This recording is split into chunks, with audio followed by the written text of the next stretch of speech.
tal, fibroguerreras? ¿Cómo están? Muy bienvenidas a otra entrevista más con el experto. El día de hoy estoy súper contenta de presentarles a Macarena Duhalde. Déjenme les cuento quién es ella. Ella es psicóloga clínica, especialista en alimentación consciente, titulada de la Pontificia Universidad Católica de Chile y magíster en psicología clínica de la Universidad Mayor. Ella tiene 10 años de experiencia en la psicología clínica y de la salud, ya que gran parte de su carrera ha sido ligada al área de salud en hospitales públicos como Calvo Maquena y San Juan de Dios, principalmente niños, niñas, adolescentes y familias con condiciones crónicas de salud. En los últimos años ha estado dedicada exclusivamente a la alimentación consciente desde el enfoque Mindful Eating. También es mamá de 2 peques con alergia alimentaria, hija de una mujer profesional con fibromialgia. ¿Qué tal? Nada es casualidad. Maca, muy bienvenida. Es un honor para mí tenerte hoy aquí. Y cuéntanos un poquito más sobre ti. ¿Qué es lo que estás haciendo hoy en día que más disfrutas en esta cuarentena? Hola, muchas gracias por la invitación. Estoy súper contenta de poder estar aquí en este espacio y de poder también acompañar un poco y aportar a las fibroguerreras. Me gusta mucho el trabajo también que has estado haciendo, te felicito por eso. Y bueno, aquí en cuarentena, yo estoy en Chile, en Santiago, así que acá llevamos ya 4 meses de confinamiento casi total. Así que no ha sido fácil. Yo creo que lo que más disfruto en estos días es como salir al patio porque estamos en invierno. Entonces, antes de que llueva o antes de que haga frío, salimos al patio con mis hijas y a veces nos ponemos en los mats de yoga como a mirar las nubes. Así como ya un momento de relaja, así como a mirar las formas de las nubes. Y eso ha sido igual como un respiro. O sea, esperamos como el ratito en que no haga tanto frío para poder salir al patio y respirar. Creo que eso me devuelve como un poquito al centro. Qué rico, Maca. Gracias por compartir. Y qué ventaja también el tener ese espacio, ¿no? En el patio, salir. Es súper gratificante también eso. Vamos a empezar con el tema de lleno. Cuéntanos, Maca, ¿qué es el trauma? Mira, hay muchas definiciones de trauma. Para poder hacerlo como bien en simple, es algún evento que al ser como altamente estresante, fuerte o dañino para una persona, es como percibido como algo mucho más grande que los recursos que uno tiene para poder enfrentar esa situación. O sea, es como que esto me quedó grande, es tan brutal que no puedo hacer frente a esto. Y ese impacto deja secuelas psicológicas y también deja secuelas fisiológicas. O sea, hay miedos, hay angustia, un trauma te puede perseguir durante años si no lo trabajas, pero también ocurren cambios a nivel del sistema nervioso. O sea, cambian las estructuras límbicas que se relacionan con nuestras emociones, cambian la sinapsis, cambian los exámenes. Si tú esto lo ves con una resonancia magnética funcional, hay un cambio. O sea, el cerebro antes y después de un trauma es diferente. Por lo tanto, no es solamente un evento estresante, sino que es algo que es mayor y que deja una huella, una impronta física y psíquica en las personas. Así más o menos yo lo podría definir. Muy bien, muy clara la explicación. Gracias, Maca. Ahora hablemos de qué es el abuso. Bueno, abuso también tiene diferentes significados, diferentes formas de definir. Lo importante es que también se refiere a un daño, que también puede ser físico o psicológico, pero que se define en una dinámica donde hay asimetría de poder, ¿ya? Donde hay alguien que ocupa un rol en jerarquía que es superior. O sea, estamos hablando de padres con hijos, profesores con alumnos, sacerdote con feligres o con seguidor. En el fondo, cuando hay como una jerarquía distinta y este ser que está en la jerarquía superior abusa de su poder dañando al que está en la jerarquía, como comillas, inferior. Eso, como digo, puede ser físico, puede ser sexual, puede ser psicológico. Si estamos hablando específicamente de abuso sexual, también parte de la definición de abuso sexual, por ejemplo, infantil, tiene que ver con la exposición a una sexualidad traumática fuera del tiempo en que el niño está preparado. Me explico. Si un adulto que está en una posición de jerarquía, por ser adulto versus un niño, ¿cierto? Un adulto le expone porno a un niño de 10 años, eso también es abuso sexual, porque es una exposición y un acercamiento traumático en una etapa en que el niño no está preparado o sea, claro, ni física ni psicológicamente para poder enfrentar la sexualidad de esa manera. Entonces, como además está en un contexto de desigualdad de poder, entonces también eso se cataloga como abuso. y por supuesto que todas las situaciones de abuso pueden ser traumáticas en gran parte, en gran medida. Ahora vamos a poner estos dos factores. ¿Cuál es la relación del trauma y el abuso con la alimentación? Es una gran relación. Tratando de resumir, por una parte se ve que hay una conjunción de ambos factores que es muy frecuente de ver. O sea, suele pasar que cuando hay trastornos de la conducta alimentaria o dificultades en relación a la alimentación y al cuerpo, en un alto porcentaje de casos hay una historia de abuso sexual o negligencia importantes en la infancia o en la adolescencia. Se dan muchas veces juntos.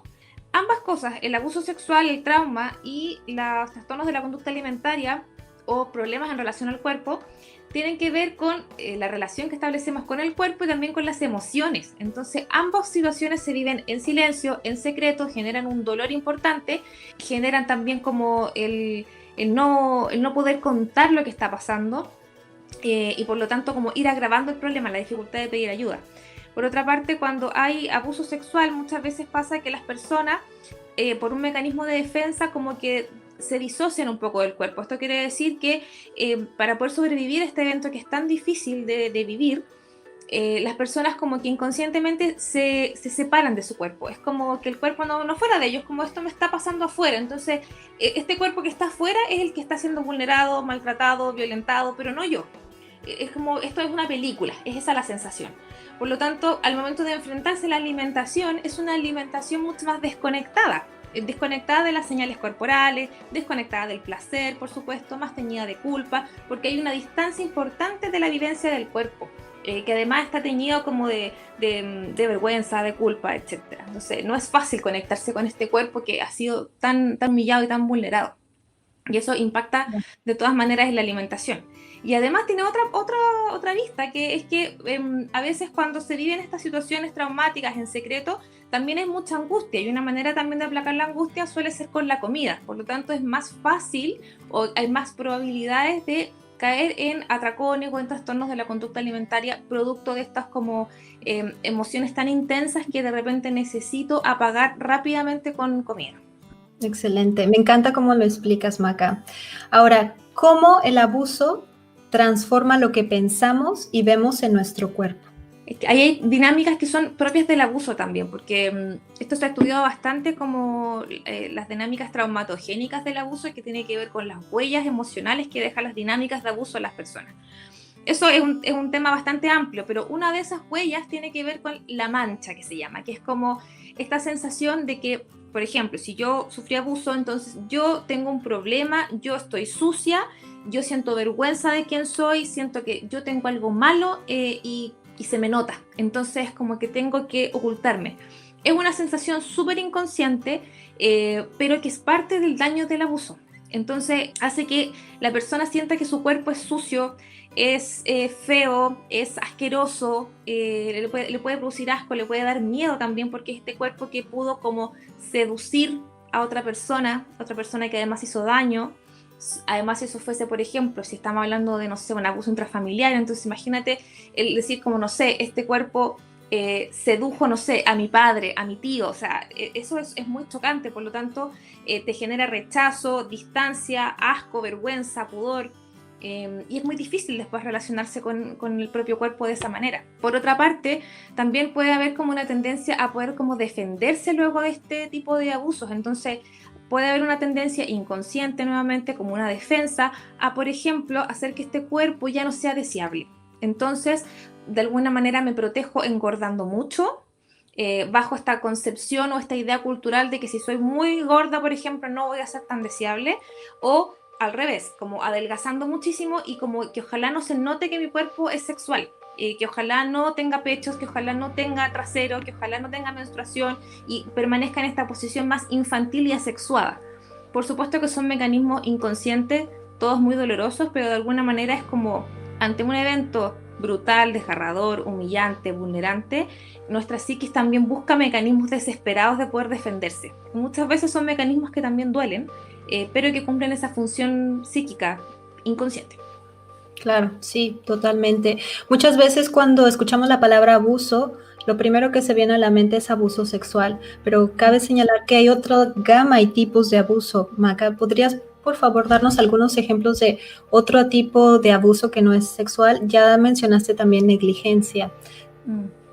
Sí, dinos, por favor. Bueno, todo tipo de violencia finalmente termina siendo una situación abusiva, ya sea que violencia de padres a hijos, de hijos hacia padres, que también sucede, aunque la jerarquía está invertida, pero igual a veces sucede, sobre todo con adultos mayores, también hay violencia de adultos mayores. A veces pueden haber abusos económicos, violencia económica, por ejemplo, en las parejas, mujeres que no trabajan o que ganan menos que los hombres y que los hombres, por ejemplo, pueden tender a controlar o a manipular a través del uso del dinero. Eso también cae dentro de la categoría de violencia.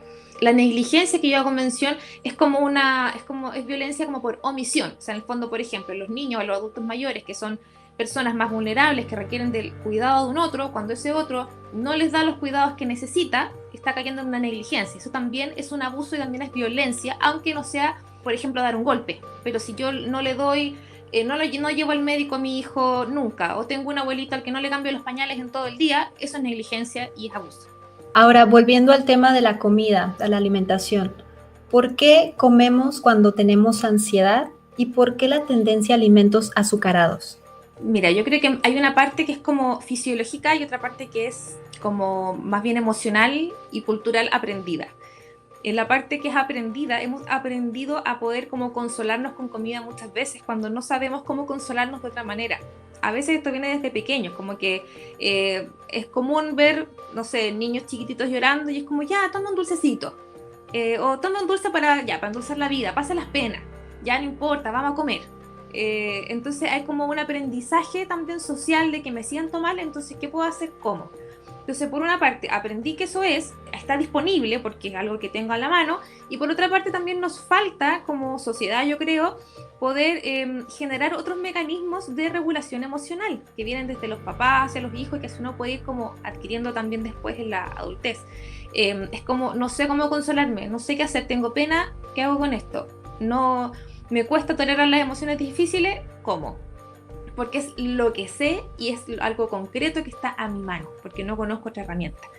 ¿Por qué preferentemente cosas dulces? Porque además también dentro de los mecanismos del estrés, como que esto tiene que ver también con cuánto cortisol liberamos y toda la serie de como reacciones fisiológicas que suceden en nuestro cuerpo con el estrés, también el cuerpo como que de alguna manera necesita como reponer energía de este estrés, de esta hiperalerta en el que estuvo, y en esas ganas de reponer energía tendemos a escoger alimentos que son más azucarados, más altos en carbohidratos, cosas que tienen energía de liberación como inmediata, como rápidamente.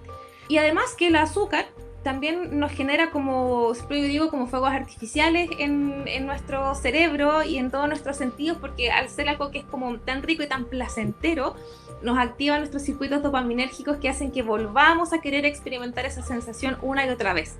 Entonces, por costumbre, hemos ido haciendo esta asociación de como tengo pena, cuando como algo dulce me siento bien.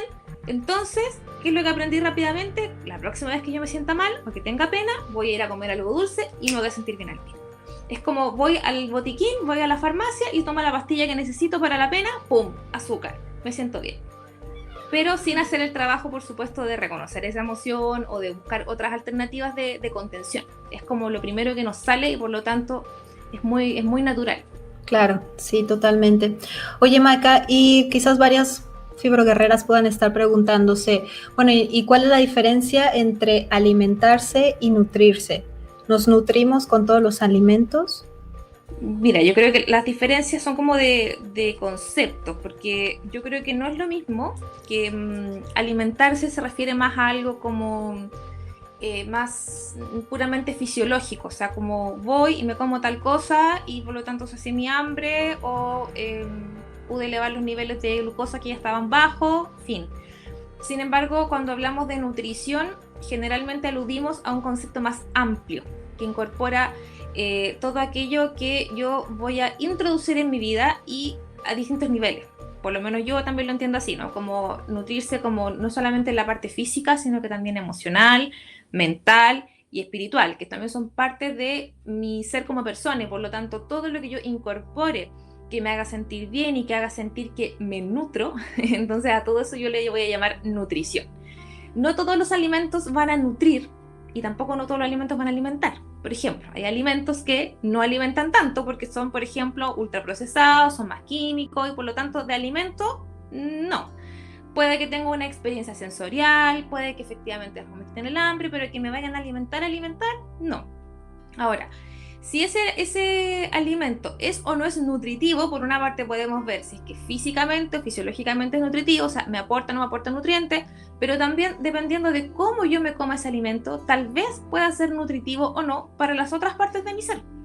O sea, un alimento también puede ser nutritivo, por ejemplo, voy al ejemplo del chocolate, nuevamente con el chocolate no me va a aportar grandes cantidades de nutrientes, salvo que sea un chocolate así súper alto en cacao y que quizás podríamos hablar de las propiedades del cacao. Pero un chocolate común y corriente, lo más probable es que no sea un gran aporte nutricionalmente hablando. Sin embargo, ese chocolate sí me puede nutrir mi corazón o sí me puede nutrir emocionalmente si en un momento de pena yo necesito recurrir a un chocolate y me puedo sentir mejor comiendo un chocolate. O si lo hago agradeciendo un chocolate de cumpleaños y muy contenta porque hoy me llegó este regalo de alguien que no esperaba y me lo voy a comer y a lo mejor ese chocolate también va a ser nutritivo, aunque no sea alimenticio, aunque no sea fisiológicamente tan nutritivo. Entonces sí, son como sutilezas ahí dependiendo del contexto. Sí, totalmente de acuerdo. A mí también me encanta el chocolate. Mi marido siempre está fijándose el porcentaje alto de cacao, ¿no? Y es delicioso el chocolate. Ok, Maca, ¿nos cuentas sobre la relación culposa y ansiosa con la comida? Mira, eso yo creo que es como un circuito en el que tendemos a caer mayoritariamente las mujeres, también hombres, pero yo creo que las mujeres en mayor medida, porque yo creo que también hay una presión cultural al respecto. Hemos construido una cultura de dieta donde es aparentemente normal hacer dieta, donde se exige de alguna manera que las mujeres tengamos un determinado cuerpo y algunos hombres también. Entonces yo creo que eso es lo que ha ido también como imprimiendo una presión extra a los alimentos. Y que empiezan a aparecer estos alimentos que son como los buenos y los malos, y que por lo tanto, chuta, quiero comer algo que es malo y me da culpa porque sé que me hace mal, porque estamos bombardeados de mensajes como esto te hace mal. El mismo ejemplo del azúcar, como ya el azúcar es mala, es veneno. Y perfecto, a lo mejor efectivamente está súper comprobado que sí, no sé, activa procesos inflamatorios, que efectivamente por algunas situaciones crónicas de salud puede ser bastante como perjudicial.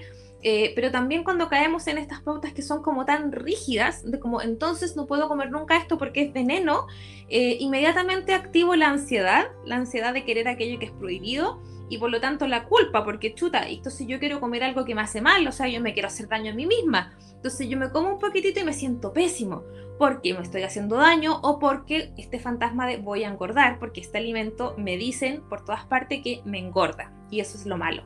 Entonces hay una cultura de la dieta que también ha ido moldeando este pensamiento donde hay cosas buenas, cosas malas que son súper rígidas y eso yo creo que nos ha hecho como mal también en términos de la salud mental, sin desconocer la información científica que nos puede dar cuenta de que efectivamente hay alimentos que van a ser más beneficiosos o más perjudiciales para el organismo, pero cuando tendemos a caer en este dogma, en esta rigidez mental, es mucho más probable que aparezca la ansiedad y la culpa. Sí, totalmente de acuerdo. Sí. Oye, Maca, últimamente hemos escuchado mucho acerca de la alimentación consciente, mindful eating. Y muchas personas pueden pensar que, bueno, sí, yo como conscientemente, yo sé lo que estoy comiendo, pero sé que va más allá de simplemente saber qué estás comiendo. ¿Puedes contarnos, por favor, qué es la alimentación consciente? Mira, alimentación consciente también es un concepto que engloba diferentes prácticas, diferentes cosas. Ya vemos distintas personas que decimos que nos dedicamos, por ejemplo, a la alimentación consciente y a lo mejor podemos hacer cosas muy distintas. Para mí la alimentación consciente tiene que ver con relacionarse con la comida desde un estado de mayor conciencia y de mayor amor también. Amor por mí misma y amor por lo que estoy comiendo, incluso de amor y respeto por el mundo si empiezo como a ampliar un poco mi conciencia de respecto a lo que estoy comiendo. Una manera de enfrentar la alimentación consciente es a través del mindful eating, ya que esta como aplicación de la meditación mindfulness a la alimentación en particular, trayendo la atención plena. al momento presente, al momento de la comida, pero no es solamente al momento de comer, sino que es como antes, durante y después, o sea, tomar conciencia de a dónde provienen esos alimentos, cómo yo me siento a comer, en qué estado anímico voy a estar, cómo voy a recibir esa comida para que sea nutritiva en todos los niveles o no, qué me pasa a mí después de comer, me siento en paz o no me siento en paz. Todo ese proceso es tomar conciencia de la alimentación, que se puede hacer, por ejemplo, a través del mindful eating. También están como, hay otros enfoques de, no sé, de alimentación intuitiva, está el HACE de salud en todas las tallas, hay diferentes como, ahora está también la alimentación conectada, hay diferentes ramitas y vertientes que le van poniendo diferentes focos, ¿no? Pero tiene más que ver con la relación que yo establezco con la comida, más que con el qué como. O sea, yo puedo ser súper consciente y puedo establecer una relación de autocuidado y de amor con mi comida, aunque no sea un superalimento. Porque a veces está esa idea que es como, para yo alimentarme conscientemente tengo que, no sé, comer muchas hojas verdes, quinoa, frutos secos, que sí es cierto, puede ser. Pero claro, orgánico, gluten free. Exactamente, exactamente, pero va más allá de eso, porque si no sería como pensar que solamente un pequeño grupo de la población tendría acceso a poder comer conscientemente, y tampoco sería justo. Entonces, para mí esto tiene que ver más con la relación que establezco con ese alimento, y en la medida en que tomo conciencia de mi cuerpo y de cómo la comida le hace a mi cuerpo, y que además tengo acceso a una serie de alimentos, puedo ir escogiendo más conscientemente también. Y quizás tienda a ir hacia una alimentación más orgánica, más vegetal que animal, etc. Pero no por dogma, sino que porque probablemente al tomar conciencia del cuerpo, lo más probable es que esas cosas te empiecen a hacer bien, y si además tienes acceso, las vas a poder escoger. Pero hay otras formas también de llevar una alimentación consciente, no solamente de una manera. Claro, y también hasta cultural, ¿no? Hemos visto familias, no sé, por lo menos en Latinoamérica, que hay una tendencia de familias comiendo frente al televisor. Exacto. Y hay mujeres también que cuentan de, bueno, o las que comen solitas, que no les gusta esta sensación de comer solas, entonces es como, bueno, prendo el televisor, o me han preguntado, ¿cuenta si estoy escuchando un audiolibro mientras estoy comiendo?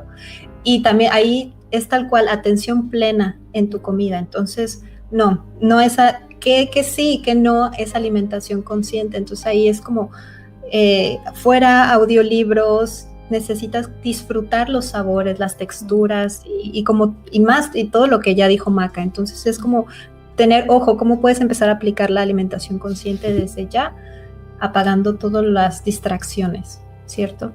Sí. Ahora, eso puede ser un poco fuerte para alguien que no está tan acostumbrado o que le cuesta estar también consigo mismo. Entonces, por eso es que esto, al tomar conciencia, no solamente estoy tomando conciencia de mi alimento, sino que estoy tomando conciencia de mí misma. Entonces me doy cuenta que, chuta, a mí en realidad parece que me cuesta el silencio, y como que me siento un poquito incómoda comiendo sola, entonces a lo mejor tengo un tema con la soledad y no me había dado cuenta hasta ahora que tengo un tema. O a lo mejor, no sé, siento pena cuando como porque me acuerdo de que, no sé, de mi expareja, que estaba mi mamá, ya, no sé, se murió, por ejemplo, o sea, de diferentes cosas que pueden estar ahí, y tomar conciencia de esos procesos emocionales también es parte de una alimentación consciente. Da lo mismo lo que estés comiendo, ¿entiendes? Como eso es lo que voy yo con la relación con la que establecemos, que establecemos con la alimentación y con nosotras mismas. A partir de la alimentación es como una ventana para poder autoconocerse y poder también darse cuidado, cariño, salud, etc. Y por supuesto que para que eso sea una ventana de autoconocimiento y puedas como sacar el mayor provecho de esa situación, mientras más concentrada en eso puedas estar, es mejor. Pero también es cierto que es un camino, o sea, pasar de tener todo prendido a estar en silencio una comida completa, quizás para alguien puede ser muy difícil, pero sí tal vez se puede hacer los primeros 5 minutos, en el primer bocado, y de a poquito ir como aumentando esto, en la medida en que, por ejemplo, si a ti te cuesta estar en silencio, probablemente tienes que ir practicando la capacidad de poder estar contigo misma, y quizás a través de la comida es una manera de poder ejercitarlo, y eso es alimentación consciente, nuevamente. Claro, oye, y ahorita también se me viene a la mente, Maca, la velocidad con la que comemos. He visto pacientes que comen rapidito, así 10 minutos, 15 y ya terminaron. Y no hay cierta importancia en, pues basta con que coma y sienta que mi estómago quedó satisfecho y ya está. Y hay quienes se tardan 1 hora en comer o hasta de más. Y también tiene mucho que ver como con experiencias de la infancia. Ahí sale a quién lo obligaron a comer, termínate todo el plato y que quede limpio. y a quienes solo poquito y ya no me gusta y bye. Es fácil deshacerse de la comida y otros es como hay cierto arraigo también de no, es que me lo tengo que terminar y cierta obligación que ya pesa y es frustrante también. Hay ciertos tipos de relaciones con la comida que puede ser muy interesante indagar. Sí, así es. Eso tiene que ver con con los patrones transgeneracionales que traemos en relación a la alimentación y que también es parte del proceso de acompañamiento psicológico en esto, o sea, como de cómo voy develando esos patrones, viendo qué es lo que me ha llevado a comer hacia esta hora, qué de eso me hace sentido, qué no, cómo eso se relaciona con mi historia. Es súper lindo, en el fondo, como que está en cómo tú te alimentas, puedes ver el reflejo de tu vida completa si es que le pones el foquito de la conciencia. Claro, sí, totalmente. También se me viene a la mente que cada sabor representa de manera distinta, dependiendo del tipo de personalidad y la experiencia, experiencias consoladoras. Por ejemplo, hay quienes el azúcar puede ser algo azucarado, puede ser algo que es sanador, se siente rico para el corazón, pero para otras personas puede ser algo picosito, algo con chile o algo ácido. Y puede ser situaciones como bien específicas y que hace que la persona esté o esté en un estado de calma o esté en un estado de entusiasmo o esté en un estado de enojo, frustración. Entonces también es muy interesante ver cómo le va cayendo al cuerpo y tiene que ver no solamente con, es que no se puede normalizar a lo que voy de, cómete una manzana ¿para qué? ¿Para qué? ¿Para qué me va a servir la manzana? Dependiendo también, depende mucho de la experiencia que tenga la persona. Bueno, es que eso es como rescatar un poco también la alimentación más intuitiva, ¿no? Como que poder darse el espacio de escuchar al propio cuerpo y ver cómo me hace sentir a mí, más que seguir una pauta externa o como, sí, dicen que, no sé, voy a inventar, comer espinacas me va a ayudar a estar mejor de ánimo. Entonces me como las espinacas, pero como bien tú dices, a lo mejor yo no tengo experiencias en mi vida de placer asociado a la espinaca. Entonces yo no me voy a sentir bien. Versus otra persona que tal vez sí tenga esas experiencias y que por lo tanto recurre a ciertas memorias emotivas, celulares, etc. Entonces, esto también tiene que ver con poder rescatar la voz interna, como cuál es mi experiencia en esto y confiar en eso, como independiente de lo que me digan. Ya me dijeron, me leí el libro que la espinaca hace fantástico para el ánimo, pero si a mí no me hace bien para el ánimo, tengo que confiar también en mi propia experiencia.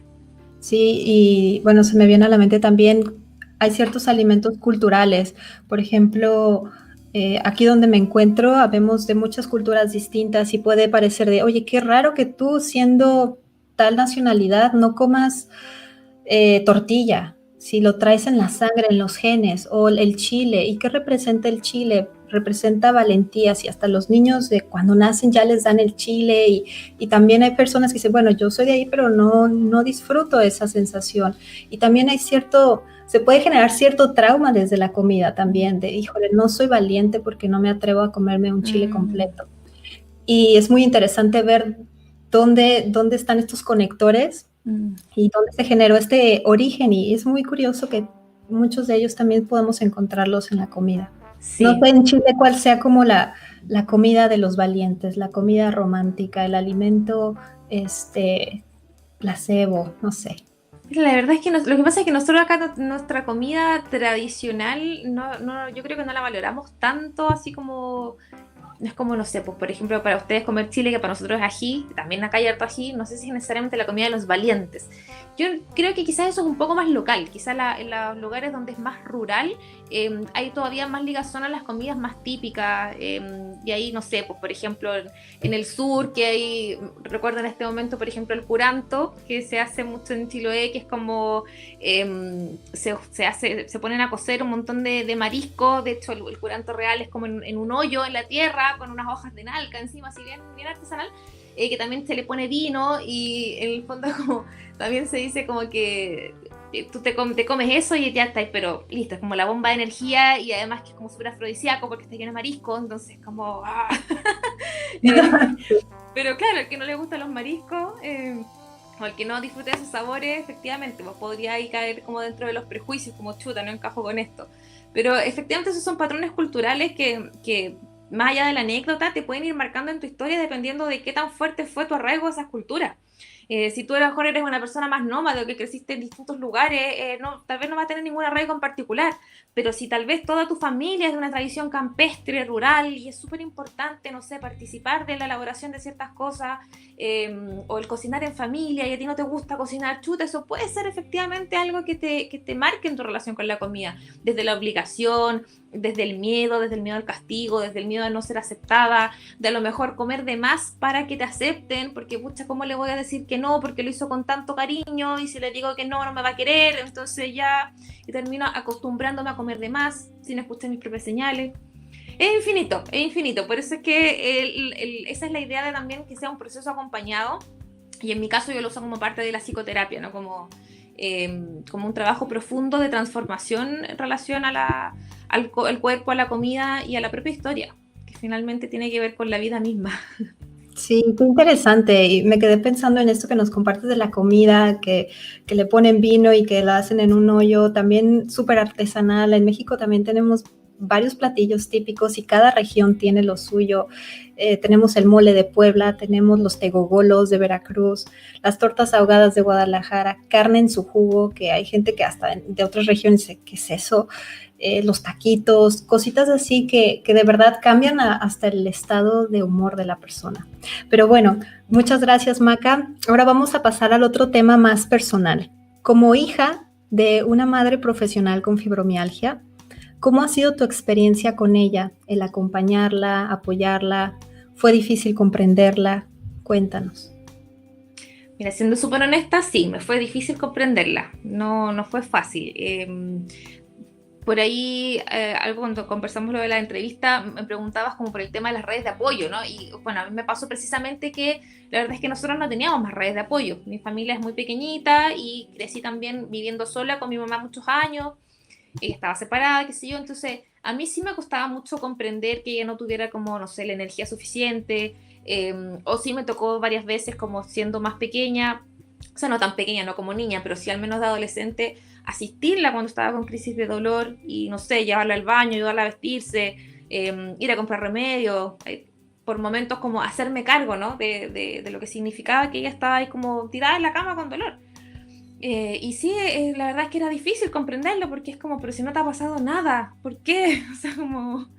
entonces sí, para mí como hija, la verdad es que no me nacía como ser empática con esa situación y era como una obligación, ¿no? Como, o sea, hay que hacer esto porque si no, ¿quién lo va a hacer? No hay más gente.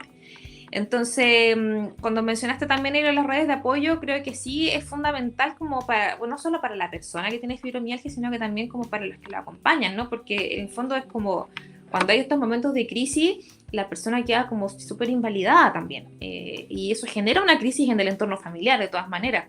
Al menos a mí como hija me pasó y claro, era difícil relacionarse con eso, y por supuesto que con los años lo pude ir entendiendo y viéndolos desde otra perspectiva, es como una preocupación ahí como constante, así como chuta, como que no estés completamente sola, y si justo le pasa esto, entonces no es fácil de manejar. Claro, sí, totalmente de acuerdo.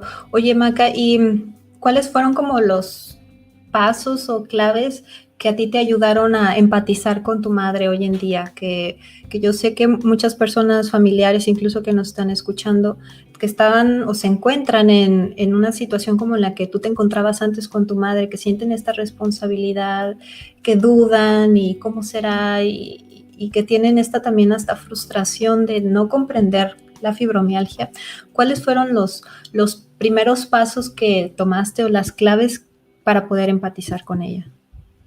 Yo creo que para mí por lo menos fue la información, o sea, leer y entender que esto no era como una exageración, sino que efectivamente ella le dolía al cuerpo, efectivamente tenía un sufrimiento y realmente era algo que tenía un nombre, o sea, alguien lo veía, le ponía un nombre, había un tratamiento que nunca ha sido como tan, por lo menos lo que vivió mi mamá, ¿no? Como que nunca le decía muy bien qué es lo que tenía que hacer, era como, bueno, bánquesela, tiene que aguantarse, es para siempre, pero ya al menos como el poder comprender que era algo como real, y no algo que se inventara, sé que suena como fuerte igual decirlo así, pero lo digo súper honestamente desde mi perspectiva de hija y como en su momento adolescente, que era como que, pero si no te pasa nada, o sea, como, por qué no te vas a levantar?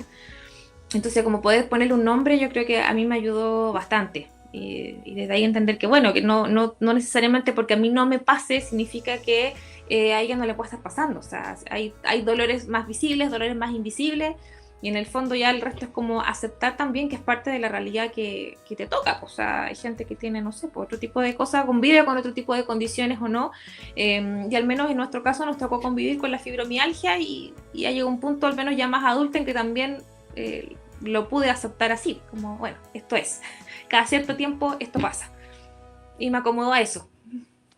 Ok, sí, la aceptación radical.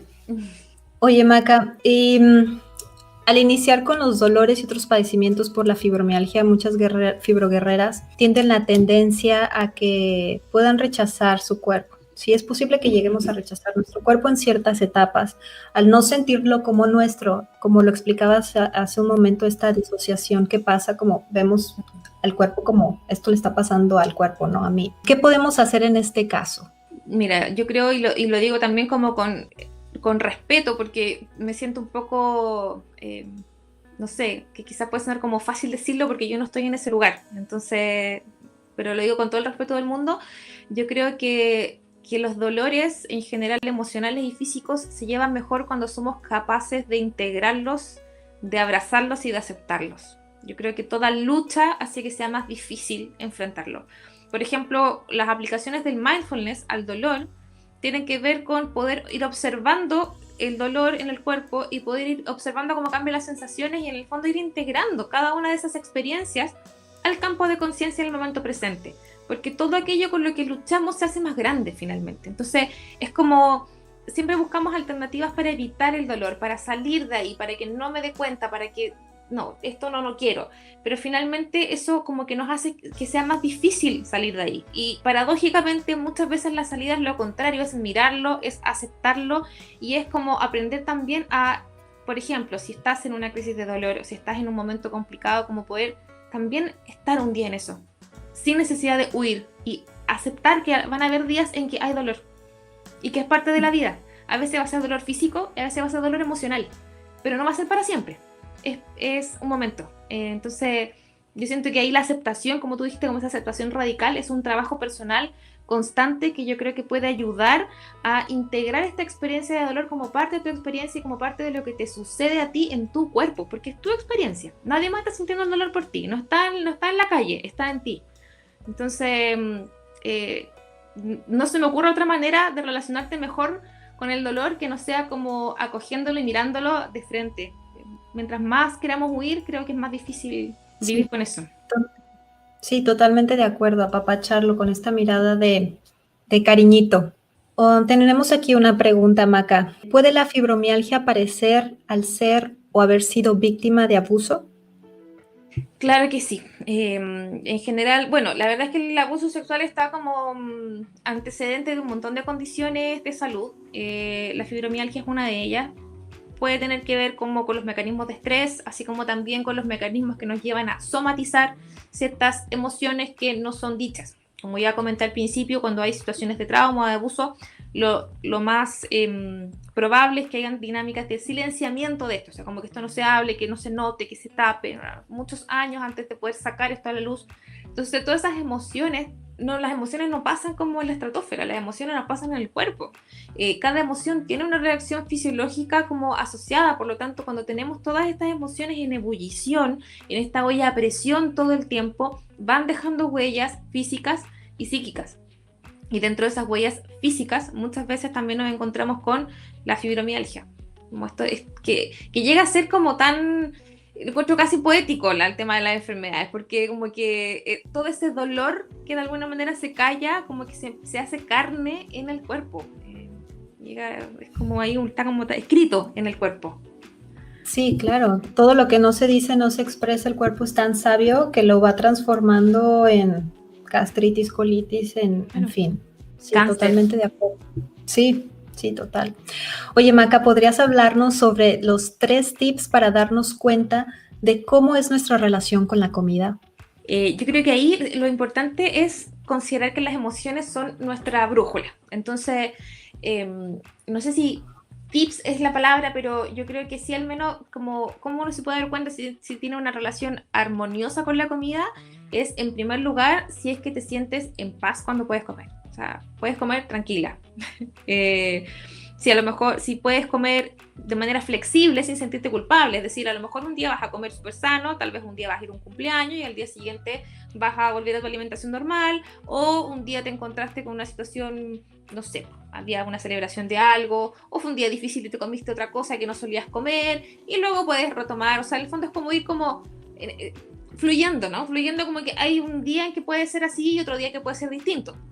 Cuando nos mantenemos en una postura rígida, ahí estamos hablando de una relación con la comida que no es tan armónica, porque cuando estamos en la rigidez tendemos a sufrir mucho. Entonces, por una parte es como comer y sentir paz, por otra parte poder ser flexible en la alimentación, y yo creo que es muy importante como el ser capaz de disfrutar de los alimentos. Y disfrutar genuinamente, no ese disfrutar que es como, ¡ay, qué rico, ya, nada más! Que es como disfrutar culposo, ¿no? Así como rapidito, ya, que no se note que, ¡ay, ya! O lo disfruto antes que me venga la culpa porque sé que me voy a sentir pésimo, entonces me lo como rápido antes que me sienta mal. Eso no es disfrutar. Cuando eres capaz de disfrutar de verdad lo que estás comiendo, tranquilamente, seguir con tu vida, pensar en otras cosas, entonces tu relación con la comida es armónica. Por el contrario, cuando sientes culpa, ansiedad, estás en pautas rígidas de alimentación, piensas recurrentemente en la comida, dejas de hacer cosas por la comida. He escuchado tantas veces como personas que dejaron de ir a cumpleaños, a matrimonio, que dejaron de juntarse con sus parejas para no ir a comer, porque están pensando en la cantidad, que como, que después si voy, tengo que hacer ejercicio. Uf, eso ya no es una relación armónica con la comida. Sí, claro. Que bueno, ahí está el paréntesis. Cuando tienes una dieta específica que hay que cumplir, hay como ciertas excepciones, porque yo por ejemplo, yo lo viví y cuento mi caso cuando estuve en esta dieta antifibromiálgica, donde era comer espinacas y zanahorias, mi smoothie. Estaba viendo si lo tenía por aquí, pero ya me lo terminé.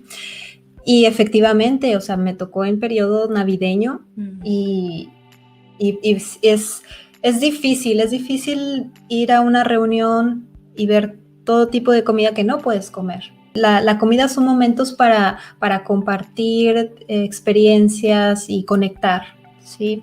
Y si bien, por ejemplo, yo me siento muy, muy agradecida, muy dichosa que mi marido también come como yo, pero sé que hay parejas que comen muy distinto y es una lucha hasta el momento para preparar, o familiares también, incluso fibroguerreras que saben que tienen que comer de manera especial y específica, se sienten aisladas, sí, aisladas porque no se toman en cuenta hasta para la preparación de comida, que puede ser un momento divertido, el preparar un pastel y todo, y es como, oh, no, híjole, no puedo comer eso.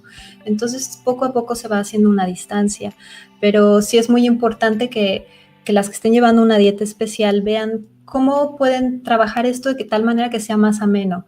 Por ejemplo, nuestros familiares saben que tenemos una dieta específica y no, antes era como este miedito de, es que están enfermos, es que son raros, o hay muchos estigmas que se pueden poner alrededor de nosotros, pero al final de cuentas es también un momento de convivencia. Y mi marido y yo también, algo que nos ha ayudado al momento de ir a eventos y bodas, es que nos damos esa oportunidad de que sabemos que ese pastel fue hecho con amor y que nos damos esa oportunidad de probar. No es que nos vayamos a morir, ni mucho menos, pero hay personas que se lo toman así con ese valor de no puedo comer porque me voy a morir. Y no. O sea, dependiendo también de las alergias, ¿no? Porque yo sé que hay ciertos alimentos que de repente puede brotar la alergia y tú sabes más con tus niñas, que nos puedes contar más sobre eso. ¿Cómo manejas el tema de las alergias, por ejemplo? Quiero tomarme de lo que estás diciendo porque lo encuentro súper importante, y por eso que a lo mejor, claro, la palabra quizás tips no es la más adecuada para poder decir esto de la relación con la comida, porque los tips en realidad no sirven para todo el mundo, son genéricos. Y Hay un subgrupo que bueno que lo tocaste, que tiene que ver con las personas que tienen ciertas restricciones de alimentación por razones de salud, que es un subgrupo que a mí me encanta trabajar, tuve la experiencia de trabajar como con chicos con diabetes tipo 1, que pasaba mucho esto, que son los que se inyectan insulina y que por lo tanto tienen una dieta bastante más estricta que un diabético tipo 2, que puede flexibilizar bastante más. Y también lo he vivido en carne propia con el tema de las alergias. Porque si bien yo no tengo alergias, pero sí para poder amamantar a mis hijas tuve que hacer dietas de exclusión súper estrictas, sobre todo la primera, fue muy, muy estricta, y viví todo eso que tú comentas de la ansiedad también de estar en un lugar donde hay cosas que tú no puedes comer, donde a veces te dicen, es que mejor no voy. He tenido personas que me han dicho como, sabes que mejor no voy a tu casa porque si no puedo comer, ¿para qué? O sea, como hay algo de la cohesión social y de la integración social que está con la comida, que muchas veces no lo vemos y que lo vemos cuando lo perdemos, como por ejemplo en una pauta como por salud.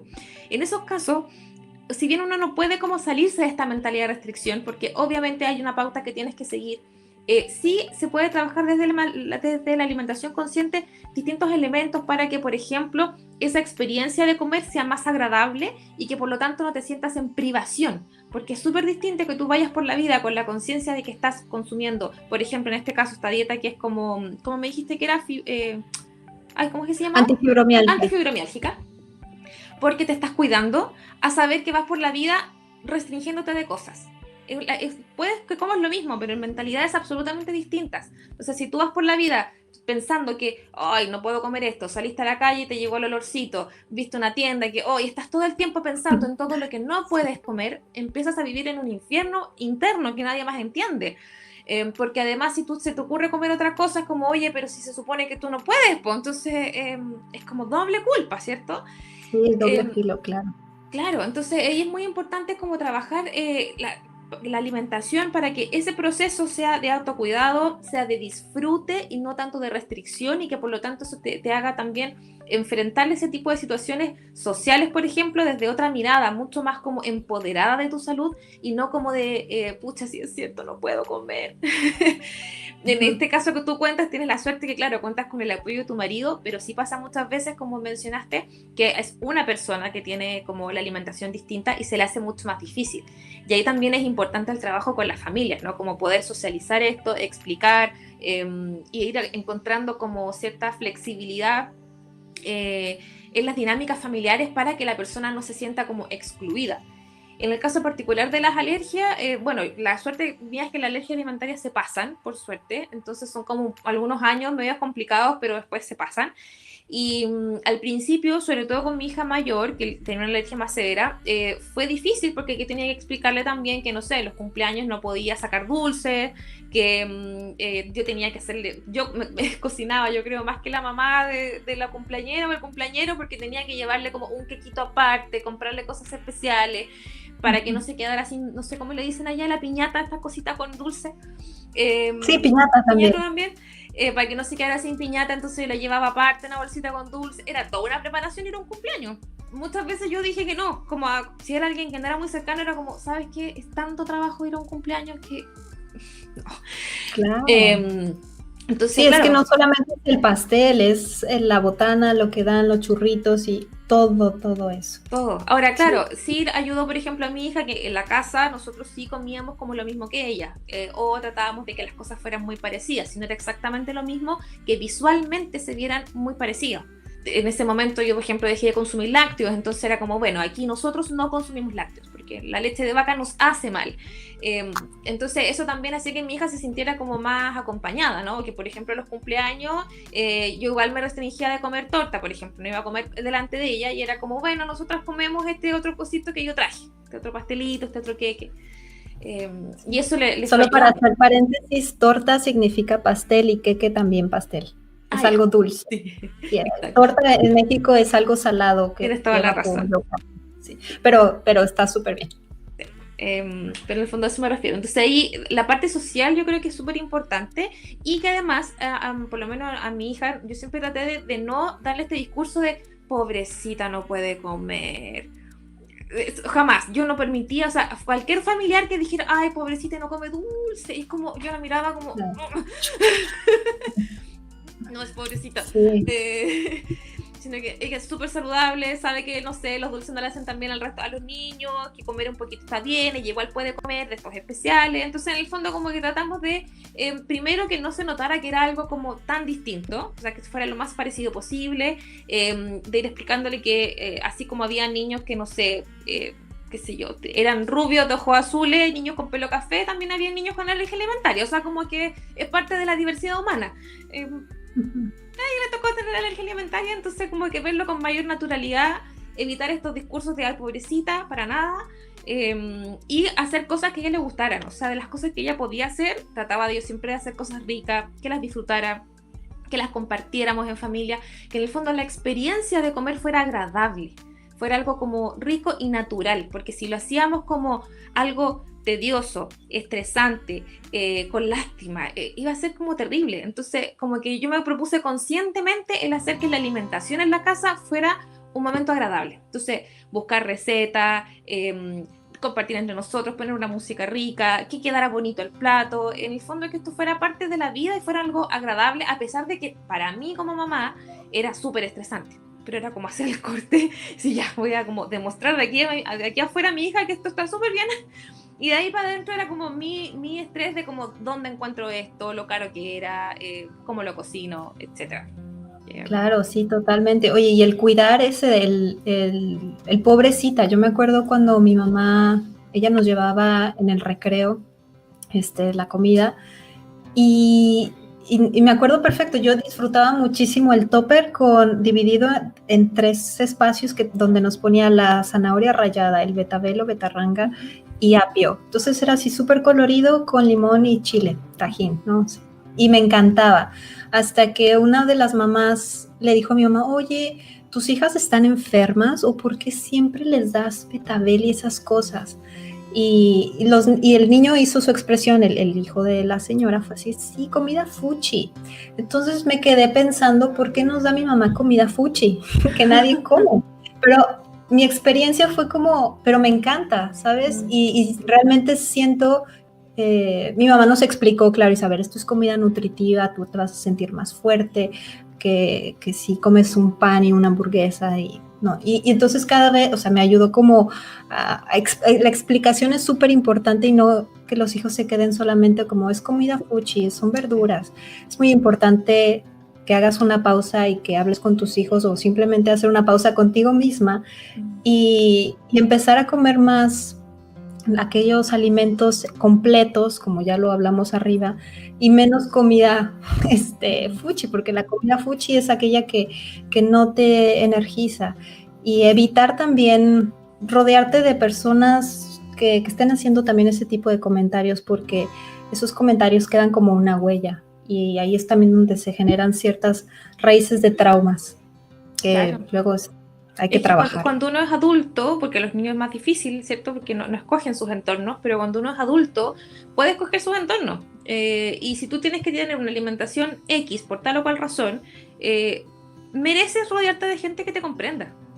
O sea, es como parte del amor propio, ¿no? Como, o sea, merezco estar con gente que sea capaz de comprender que, no, así como, no sé, tendrán que comprender en mi caso que tengo hijas y que no puedo salir a ciertas horas porque tengo hijas chicas, tendrán que comprender que, no sé, hay periodos de la vida en los que yo, no sé, no pude comer lácteos, no pude comer gluten, y es parte de mi paquete, o sea, si alguien no me quiere con eso, no me quiere nomás, ¿cachai? O sea, es como, de repente hay como esta necesidad de encajar. Pero si uno va un poquito más allá, es como, ¿realmente necesito encajar en todas partes? ¿Realmente qué pasa cuando el resto del mundo no acepta esta alimentación que yo tengo? Porque a veces el sufrimiento no está tanto en lo que estoy comiendo, sino en el rechazo que generan los otros, en esta barrera social. Entonces, ¿y qué pasa si yo cambio el entorno? Y me voy a un entorno o empiezo a rodearme solamente de personas que me aceptan incondicionalmente, incluso con mi alimentación especial. Entonces el sufrimiento empieza a bajar. Y no es tanto por lo que estás comiendo, sino que es la relación nuevamente con la comida, lo que importa. Sí, claro, te olvidas de rollos de aprobación o desaprobación. Claro. Oye, Maca, última pregunta que tenemos por aquí. ¿Qué tipo de dieta recomiendas para la fibromialgia? Hemos hablado, sabemos que las dietas no son para todo el mundo, pero dentro de tu experiencia, ¿qué nos contestarías? A ver, yo la verdad no soy una experta en fibromialgia como para poder recomendar alimentos en particular de la fibromialgia. Sí creo en general que es importante hacer como un equilibrio entre la información como científica o racional y también la información intuitiva. Entonces, me imagino que todo tipo de alimentos que tienden a ser más como antiinflamatorios deben ser bastante favorables para la fibromialgia, por lógica, ¿cierto? Sin embargo, yo creo que la invitación siempre es como probar en uno. Y al menos esa es como mi lógica, como rescatar un poco la voz interna, como, ok, yo sé que esta lista o en tal libro voy a encontrar que quizás tal y tales alimentos son como los más indicados, pero probar como, a ver, ¿cómo me saben a mí de sabor, por ejemplo? O sea, es tan importante que la comida te guste. A mí igual me pasó, por ejemplo, como en esta dieta de exclusión por la alergia de mis hijas, que le decimos la dieta del amor, no sé si ella también, pero aquí le decimos así las mamás. Cuando tuve que hacer mi primera dieta del amor, tuve que comer muy poquitas cosas. Y yo nunca había comido esas cosas, que eran como sin gluten, sin sabor a nada. Yo lo encontraba terrible. Entonces, cuando me tocó hacer la segunda, como que una de mis premisas fue como, voy a comer solo lo que me guste. Porque qué terrible que lo poco que pueda comer no me guste, porque se supone que eso es lo que tenés que comer, o eso es lo que te hace bien. Eso genera un sufrimiento extra. Entonces, hay que probar en uno, o sea, que sean cosas que te hagan sentido, que te gusten, que se vean agradables para ti, y ahí ir probando las combinaciones, como no solamente porque te digan que es lo mejor, sino que ir viendo cómo te hace sentir a ti. Yo me acuerdo que con la primera dieta del amor, en un momento que yo ya estaba como entrando en colapso, ya no quería más, el pediatra, el doctor de mi hija, me dijo así como, ¿y usted se siente digna comiendo todo eso? Porque realmente estaba comiendo muy poquito. Y yo quedé como, ¿sabe qué? No, en realidad no me estoy sintiendo digna, porque realmente estaba sufriendo con todo lo que estaba comiendo, porque no me gustaba, no sabía cómo cocinarlo, se empezó a volver como un problema, que fue cuando ya empecé a decidir que en realidad yo prefería como dejar de amamantar y priorizar como mi salud mental y física, que no estaba bien. Pero sí me quedó dando vuelta, porque es como, sí, o sea, tú te tienes que sentir digna con tu plato, te tiene que gustar, tienes que disfrutarlo. Entonces, sopesar aquellos alimentos que sabemos que tal vez van a ser súper beneficiosos con aquellos alimentos que a mí me gustan, me hacen sentido, tengo disponibilidad, no va a ser un estrés estarlos cocinando, consiguiéndolo, sino que voy a disfrutar el proceso. O sea, si ya, por ejemplo, si ya tengo una condición crónica de salud, ¿para qué me voy a estresar además pensando en qué voy a comer? O sea, disminuyamos las complejidades, busquemos algo que sea agradable y que me haga sentir bien. Eso yo creo que sería como mi recomendación. Sí. Oye, Maca, has sido súper generosa con tu tiempo, lo aprecio muchísimo. ¿Algún otro comentario final que quisieras decirle a todas las fibroguerreras que nos están escuchando respecto al tema de hoy? Hemos hablado de trauma, abuso, alimentación y el tema personal de cómo viviste en carne propia siendo hija de una mujer profesional con fibromialgia también. ¿Algo más que quisieras agregar? Yo creo que a modo de síntesis, la verdad, quizás comentar que cuando hablamos de alimentación consciente, para mí, así como lo dije hace un momento, tiene que ver con relacionarnos con la comida desde más conciencia y desde más amor. Y yo creo que eso es como la síntesis, como si le ponemos conciencia a algo, le estamos poniendo amor. Que quizás puede ser un poco trillado, ¿no? Pero si lo podemos aplicar puede ser súper sanador. O sea, si hay una crisis de dolor, ¿qué pasa si lo empiezo a mirar desde el amor? Si tengo que comer ciertas cosas que tal vez no me gustan tanto, pero que tal vez, pucha, son lo que tengo que comer por ahora, ¿qué pasa si me empiezo a relacionar con esa comida desde el amor, desde la gratitud? Independiente de qué es lo que estoy comiendo, pero eso que tengo al frente, ¿qué pasa si le empiezo a poner amor? Y ahí empieza como a crecer esa conciencia, de lo que tengo al frente, de cómo me siento yo, de cómo me relaciono con eso. Entonces, eso se puede aplicar a la alimentación, al dolor, a la salud y a un montón de cosas más. Entonces, la alimentación es como la puerta de entrada para un proceso de toma de conciencia mucho mayor. Creo que eso me gustaría dejar como modo de cierre para que se entienda también como un poco el propósito de la conversación que hemos tenido. Muchas gracias, Maca. Y también a mí me encantó lo que dijiste de usar las emociones como brújula, súper importante, y aterrizarlas en nuestro cuerpo, que no queden ahí en la estratosfera, como mencionaste. Me encantó, de verdad. Muchísimas gracias, Maca. ¿Cómo te podemos contactar? ¿Qué cositas tienes en tu página web? servicios, próximos encuentros, eventos, talleres que tengas para que todas las que nos estén viendo se apunten. De todas maneras, yo les voy a dejar aquí los enlaces para que no se pierdan nada de todo lo que tiene Maca para ofrecer. Bueno, sí, tengo una página web que es macarenadualde.com. También me pueden encontrar en Instagram, en Facebook. Voy compartiendo permanentemente información sobre alimentación consciente. Tengo varios videitos por ahí también. En mi página web pueden encontrar algunos recursos gratuitos. Tengo ebooks, algunos consejos como para la cuarentena también. Así que son de descarga gratuita. Y también, bueno, prontamente voy a hacer un webinar acerca de 4 razones por las que comes por ansiedad y 5 creencias que te impiden dejar de hacerlo, que es parte del lanzamiento de un programa más grande que tengo de alimentación consciente, que es Yo Como en Paz. Así que toda esa información también la pueden revisar en la página web para quienes estén interesados. Ahí voy compartiendo cada cierto tiempo, hago cursos, talleres, atención individual también tengo. Aparece todo ahí en la página web, así que la voy a compartir en el enlace que vas a dejar. Excelente. Un abrazo amoroso para ti, Maca. Y estamos en contacto. Muchas gracias por todo tu aporte. Y para ti, Fibromujer, que nos estás escuchando, te invito a que compartas este video, si ya sea que conozcas a alguna persona que esta información le pueda servir de muchísima ayuda. Nos vemos hasta la próxima. Hasta luego.